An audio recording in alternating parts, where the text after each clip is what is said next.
And tonight on the Daily Wrap, 24 hours after Kentucky clerk Kim Davis is released from jail, the debate over religious freedom versus the law of the land is in full swing. We'll be talking to one of the drafters of the Religious Freedom Restoration Act, and Hillary Clinton is sorry, maybe, sort of.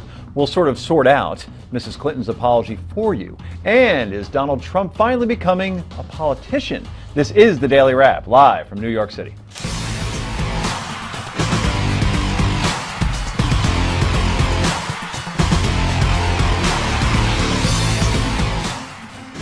And welcome to the show, everybody. I'm Joe Concha, along with my co-host Rick Unger. I'm thinking we should do Donald Trump. We haven't done him in 24 hours. Yeah, well, we don't get to talk about Trump enough, do we? That's true. Look, I got to tell you something. He is really starting to get my attention. And I have not been a Trump supporter, and I doubt that, I've had to talk about him, but that doesn't mean I've been impressed by him. He's doing something fascinating now. His position on the Syrian refugees absolutely shocked me. He's starting to take opinions now and positions that are contrary to the Republican base, clearly going after the independent-minded voters out there, and I think that is stunningly smart. And taxing the rich as well, people like you. So you're actually maybe supporting somebody who's taking money out of your pocket. Well, they all take money out of my pocket. What's the difference? Good point. Okay. And to his right, Mr. Unger's right, he's a Newsmax TV contributor and a writer for National Review Online. John Fund joins us once again. And finally, he's the assistant online editor for Commentary Magazine. Must be Wednesday. Noah Rothman is in seat number 3. Welcome, sir. And finally, it's time for the Daily Download. Let's get right to it.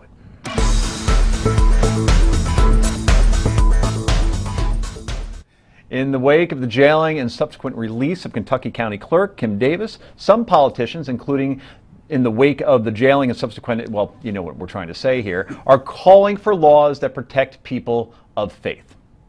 We need to have accommodations here for people of faith. There are laws in place right now called Religious Freedom Restoration Acts.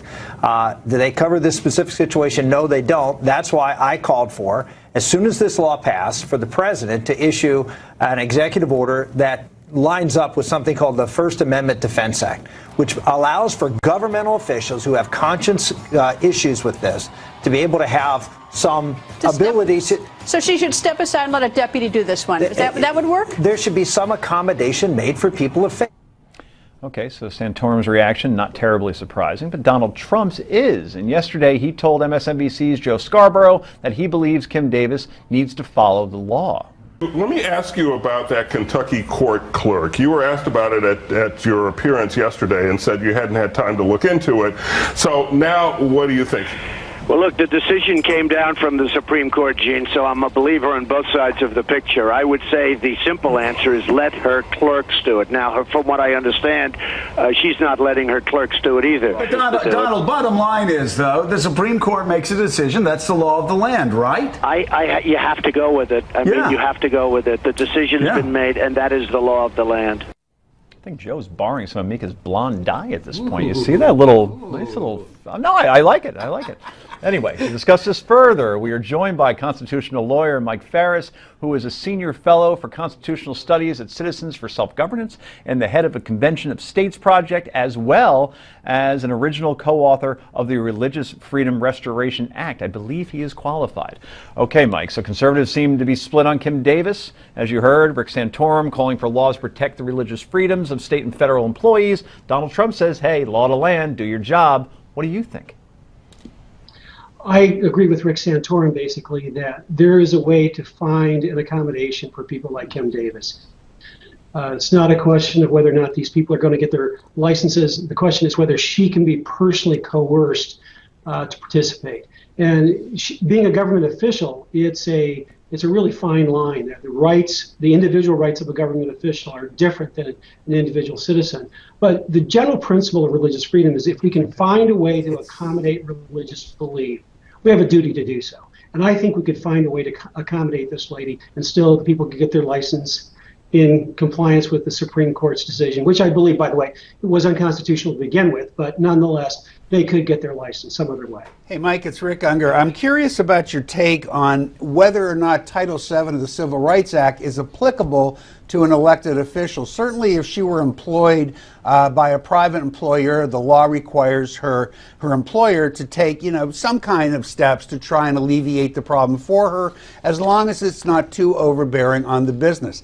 Does this apply when it's an elected official who has held up her right hand and sworn to uphold the law, no matter when that law becomes the law? Well, the government has a duty to make sure that their employees don't have their religious freedom violated as well. You can't coerce religious activity by a bureaucrat at the Department of Commerce, for example. But do you have to ameliorate the situation? I mean, isn't that the issue here, whether or not we have some, or Kentucky or whoever has an obligation to ameliorate her situation that's come to exist, or the other possibility, which is if it no longer suits her to do that job because of her religious convictions, her choice is to resign the job?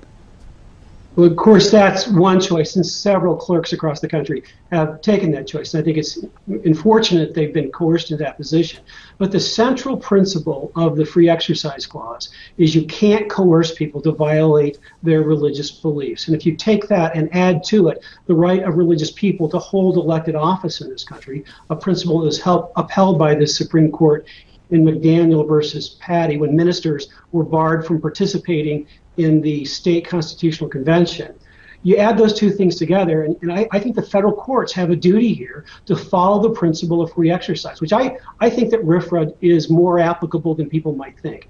There is a duty to find the least restrictive alternative here, and I think there are alternatives that would accomplish the court's objective without coercing this woman. Coercion is a really high value in the First Amendment, and what we're seeing here is coercion.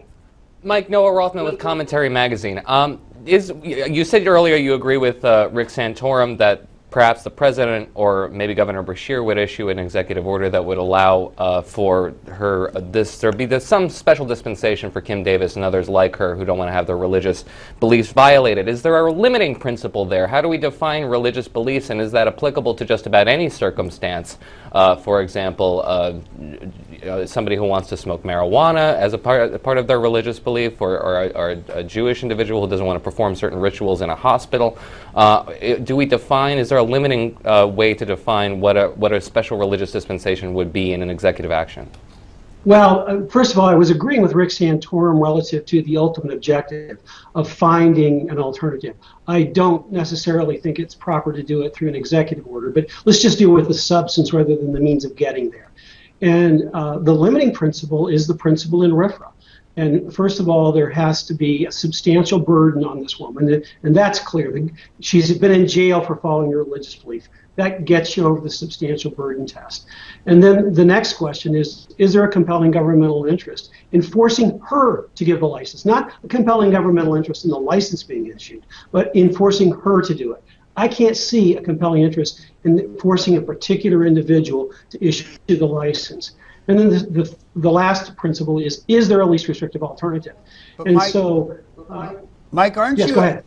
The one thing that concerns me, and we have about 30 seconds, is that, yes, we can do something to work out the situation for Ms. Davis. But in doing that, aren't you creating a precedent that could wreak absolute havoc on elected officials all over the country?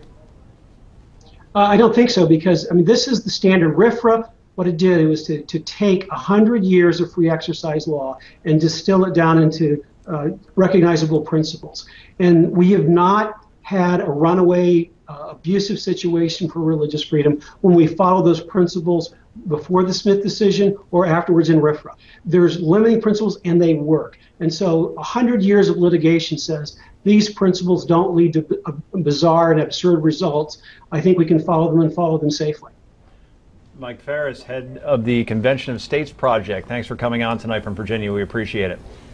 Thank you very much. Mike's an interesting guy. Yeah, He I didn't expect that answer. Knows his stuff. I thought he'd Well, I like the fact that he's looking for some sort of compromise here instead of taking one position extreme that isn't something that's necessarily pragmatic. The compromise worries me for the reason that I raised, but I appreciate what he's trying to do. Absolutely. Okay. Well, you can share your thoughts on Kim Davis and religious freedom rights by going to newsmaxtv.com/comments. Maybe we'll read your comment on the air later in the show. Coming up next, Hillary Clinton is sorry about her email server. Maybe. Stick around.